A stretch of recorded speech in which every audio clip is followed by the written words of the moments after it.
Well, Wow. I got so many things I want to ask you. Just first, Ask. backstage you were just trying some Canadian ketchup chips, so what was that like? Don't eat a Canadian potato chip with ketchup right before you're going on an interview where you have to speak and your lips have to work. What's it been like so far here at Fan Expo? Because this is your first time in Toronto 4th Fan Expo. What's the experience been like for you? You've had people coming up to your booth or signing autographs all morning? First of all, the men have there are a lot of beards up here. Have you noticed that? In America, in the United States, they don't have beards. How do you feel when an American says America? Do you feel like it's a stupid thing to say? Seriously? No? Okay, in America, there's not as many people with beards, not including the women. But there's some outrageously attractive Canadian women. And then there's in between. I'm in between. I've had fun so far. What the hell? Fantastic. Well, speaking of America, before we go into your career as an actor, I do want to ask about this initiative, the DreyfussInitiative.org. You have been campaigning and championing the idea of reintroducing the education of civics into the American education system for a number of years now. Why is that so important, and why is it so important to you? Are you aware of the incident with the American Navy a couple of weeks ago? Two accidents in 2 days or something, and a couple of people died. One of the Navy spokesmen said, it's because we forgot to teach the fundamentals, like navigating and steering. That's what civics is. You don't teach it, you don't got it. You don't got that, you don't got the fundamentals. And if you don't have the fundamentals of a Republican democracy, which is the only government system that actually gives real power to the majority of people who have never, ever had power, if you don't teach them the fundamentals, you're committing suicide and turning your country into a corrupt, decaying dog. And America, the United States, is one of the few countries on the face of the earth that has inherent meaning. Nobody in this world wakes up and says with hope and passion, I can't wait to get to Norway. They say, I can't wait to get to America. Even Iranian extremists say, I can't wait to get to America. They all want what we sell. Opportunity, mobility, freedom, boundaries, responsibilities. Everyone. We changed the course of history and caused the greatest political revolution in the history of civilization, and now we don't teach it to our young, which is the most idiotic, stupid, selfish, self-serving, hypocritical political move on the part of anyone I can think of, other than maybe the Trojans taking in the horse.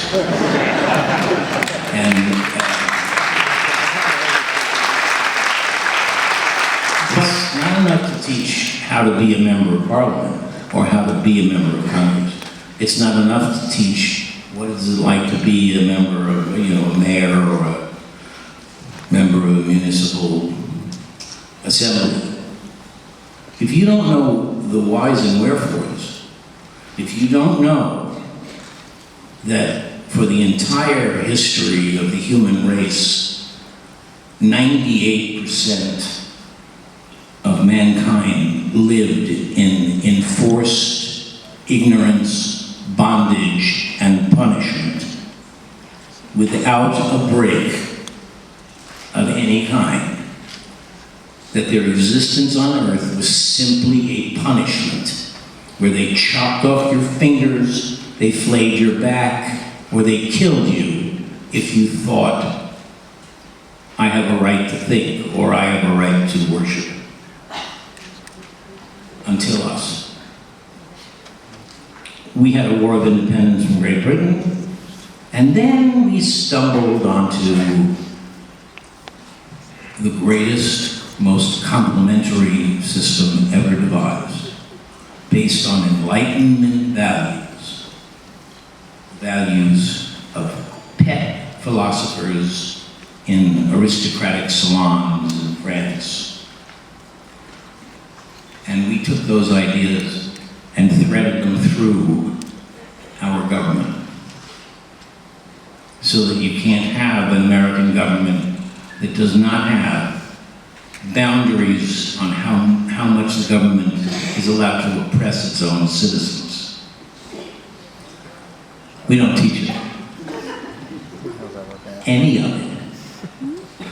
And there's an old saying, if they don't teach you that you have civic authority, you don't got it.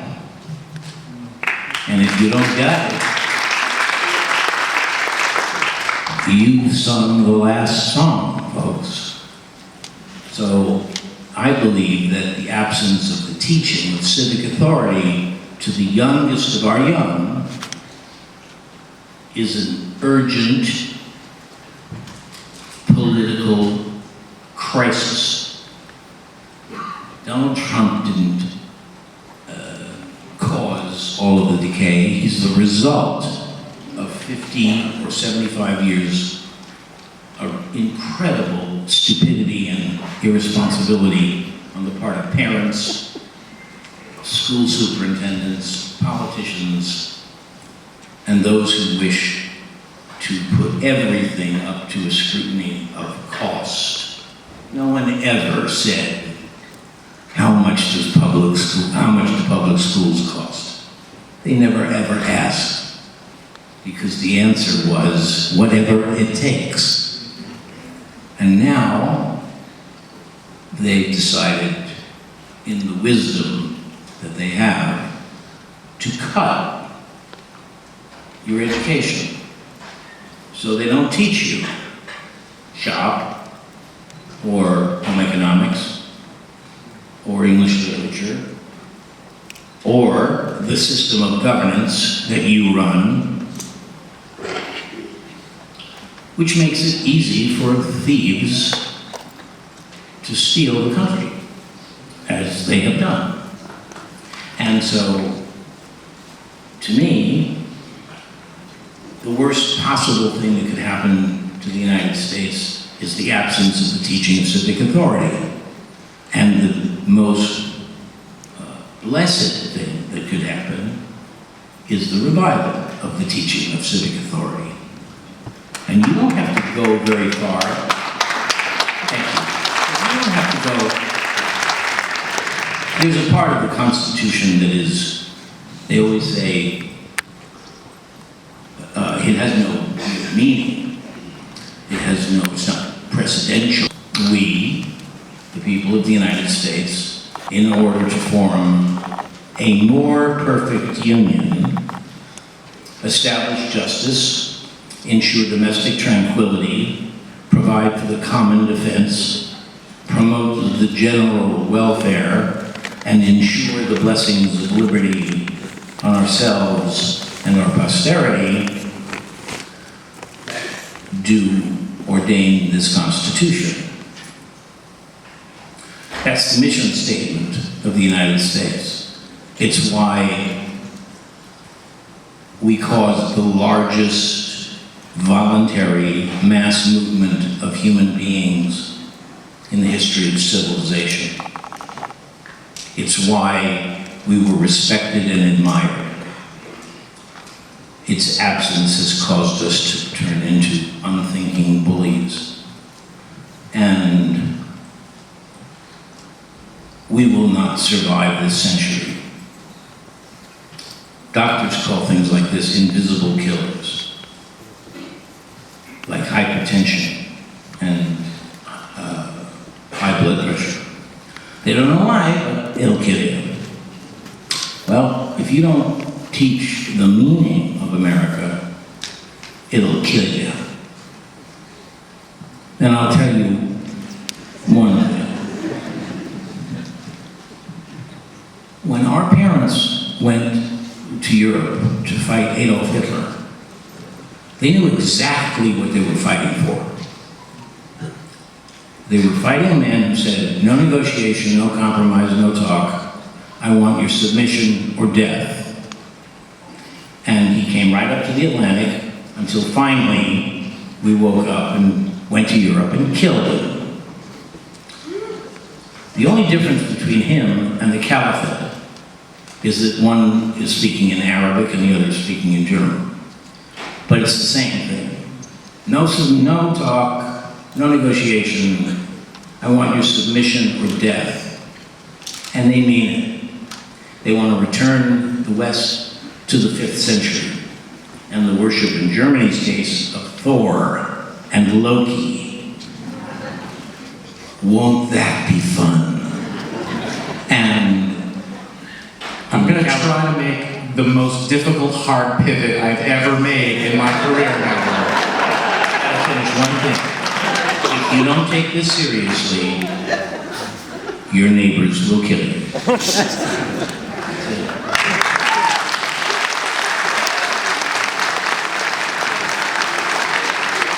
So working with Steven Spielberg, how was that?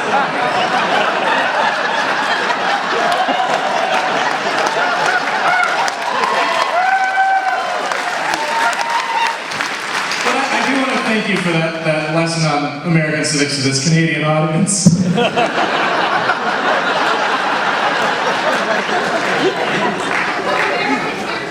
I know there's some Americans who make the trek up here, but it was wonderful to hear you talk about that. But we do want to try and add a little bit of levity to things.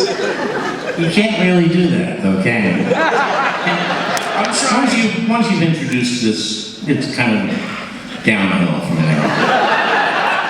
You know, that terrifying world that is before us, that we're experiencing, we escape to these other worlds that are better, and through the stories that we enjoy. And one of the masters of Spielberg, who you've worked with obviously a number of times. What makes him so powerful? What makes his stories last the test of time? Well, he's an authority on civics.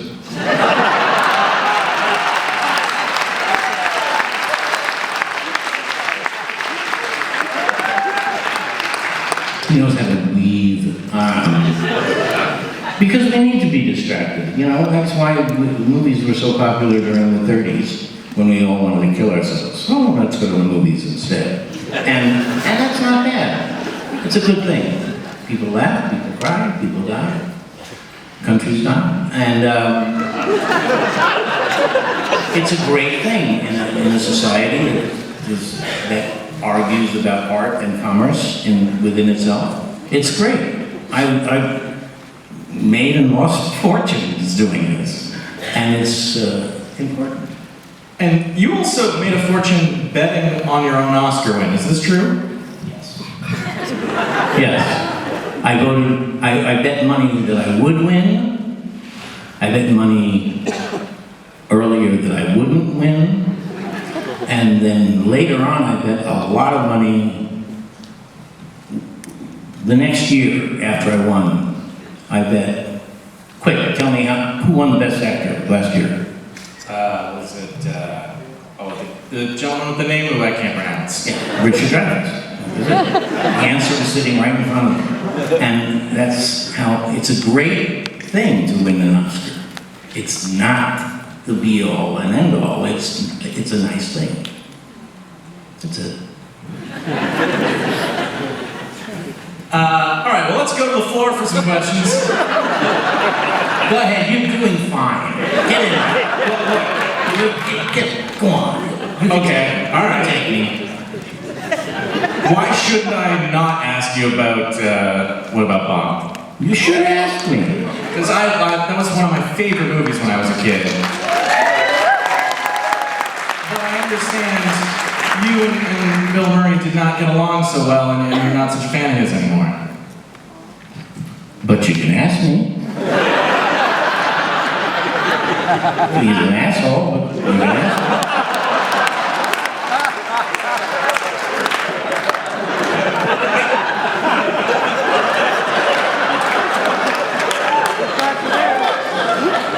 What did he do? Oh gosh. Long answer or the long answer? The appropriate for the children in the audience answer. He's an Irish drunken bully. Okay? That's it. And he's a better golfer than I am. And he makes me laugh even though I find him a despicable pig. That's how talented he is, okay? I give it to him. I think he's a schmuck. That's fair. That's fair.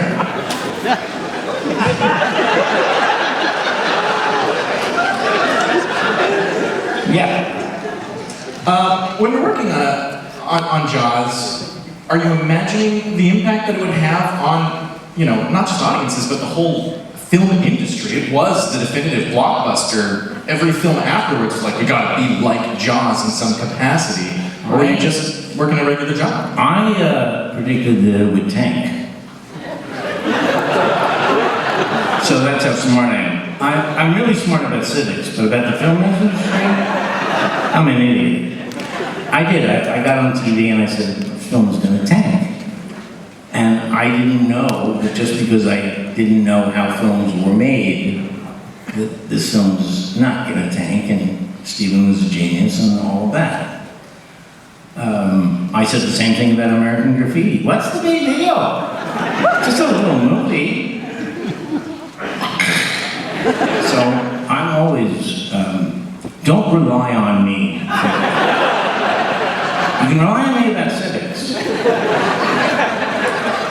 And drugs and sex and history. But not about the film. All right, well, let's go to the floor for some questions.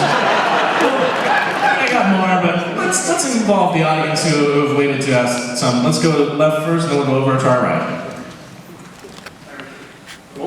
Microphone on? Nope. There you go. Now it's working? Yeah. Hi Richard, it's Mark from Montreal. Got a question.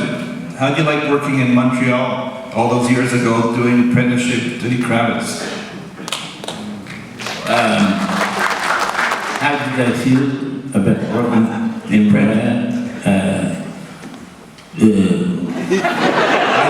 I said the apprenticeship of Judy Kravitz in Montreal. Did you like working on it? I would be sitting in a bar, and someone would walk up to me and say, "Excuse me, are you playing Diddy?" And I would say, "Yes." He would say, "Don't move." And then he would turn to his friends and say, "Come here, I'm going to make you laugh. He's playing Diddy." And they would look at me and go, because everyone knew what Diddy looked like. He was tall and skinny, and kinky hair, and he was not me. So one day I'm standing on the set next to the director, Ted, and he says to me, "See that girl down there? That's class. Go talk to her." So I did. I went down, introduced myself, and she says, "May I ask you a question?" I said, "Sure." She said, "How does it feel you are playing Diddy and you don't look like Diddy and you don't make me think of Diddy and you are playing Diddy. How does that make you feel?" I said, "Pretty good until now." And we lived together for 3 years.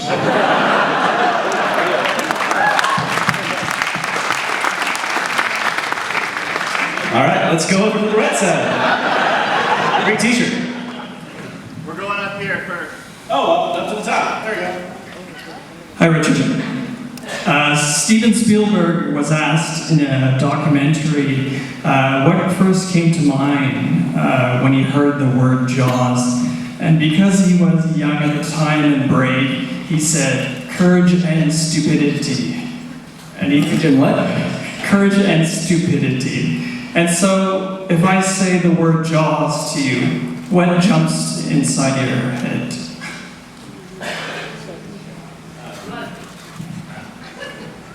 Lots of money.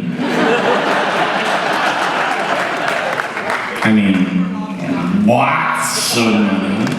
And waiting. It was an experience of waiting because there was no shark and there was no script and there was no cast. I was cast after the film started. And the original schedule of the film was May 2nd to June 28th. We left the island September 6th. So most of the day was waiting for a sailboat to get out of the shot. It took an hour and a half, and all we did was hope and pray and sacrifice animals to another sailboat wouldn't go. And every time the shark, there were so many radio mics on the island of Martha's Vineyard that you could actually follow the whole movie just by, walking down the street and you'd hear, "The shark is not working. The shark is not working. Repeat, the shark is not." And then one day you heard, "The shark is working. The shark is working. The boat is sinking. The boat is sinking." And I was on that boat. And others. I mean, there were more stories, more great stories about Jaws than any other movie ever made, I think. And my deal usually is, you ask me a question that I have not heard, I'll pay you $10.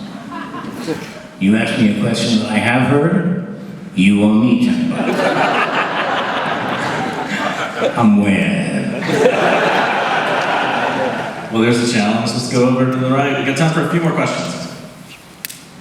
Hello. My question is, in the novel of Jaws, Hooper dies. Why was that changed for the film? Well, first he changed his name from Hoover to Hooper. Did you say Hoover? No, I say Edgar Hoover.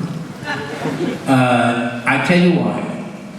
Steven said he wanted to make what he called a bullet. He was going to chuck every subplot, mafia, the affair, the real estate scam, everything. He wanted to make a movie about a shark. So when he asked to meet with me, he said, "Don't read the book." And to this day, I have never read the book. And he, told me about this great movie, which I turned down because I am an idiot. And I turned it down twice. And then I saw The Apprenticeship of Diddy Kravitz, which was the first time I'd ever watched me in the lead of a show, an hour and a half, 2 hours long. And I thought, if this is sold in the United States, I will never work again, because I'm terrible. And so then I called Steven and begged him for the part. And I begged. And I got the part. And it took me 10 years to see Diddy Kravitz clearly. It just took me forever. But I'm proud of it now. It took me a while. Let's go back to the floor. Over there on our left. Hello. Hello, Richard. So, just over here.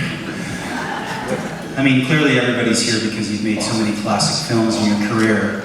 I guess the question I have is, as an actor, how much influence did you have in, say, the final cut of the film? And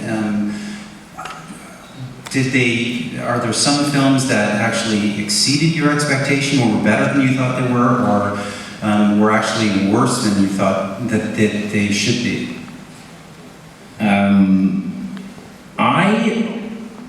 I think there's only one reason to want to be a star, and that's so that you have the right to be in the room when the creative decisions are made.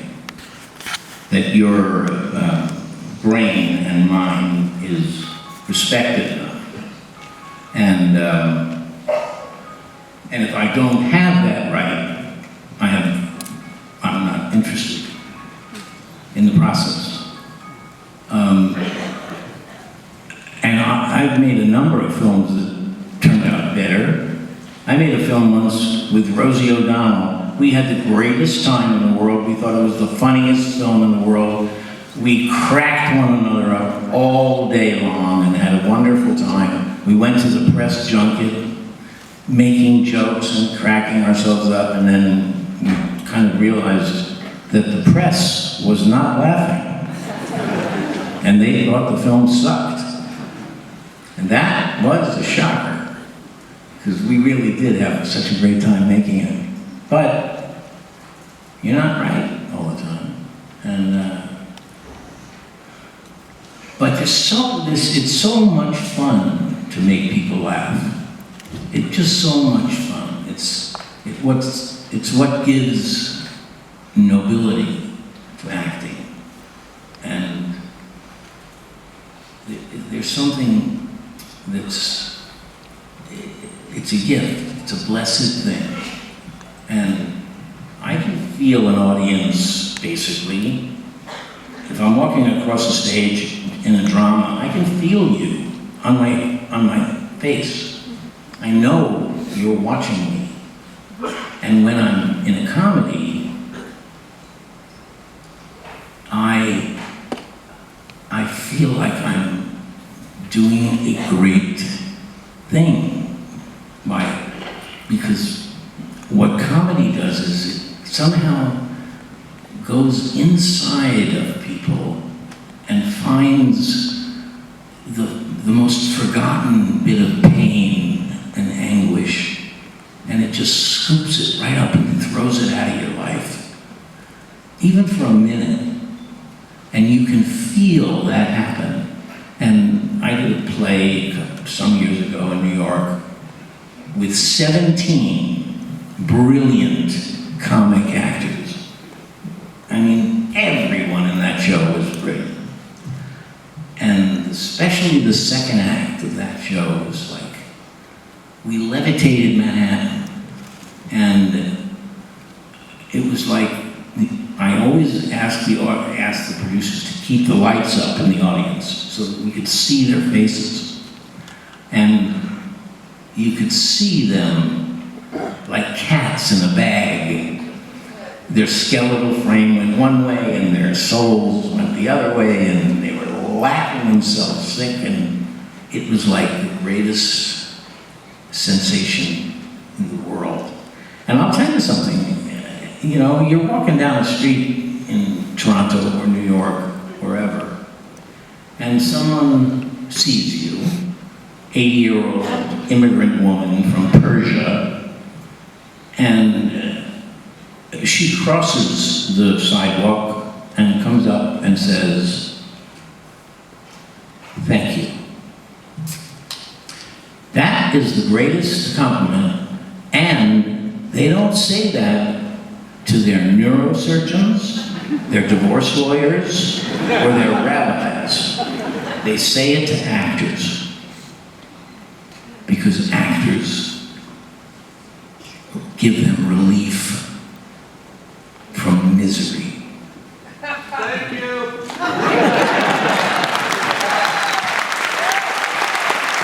I hope you're paying. We are getting a wrap from backstage, but if I could ask you one more before we go.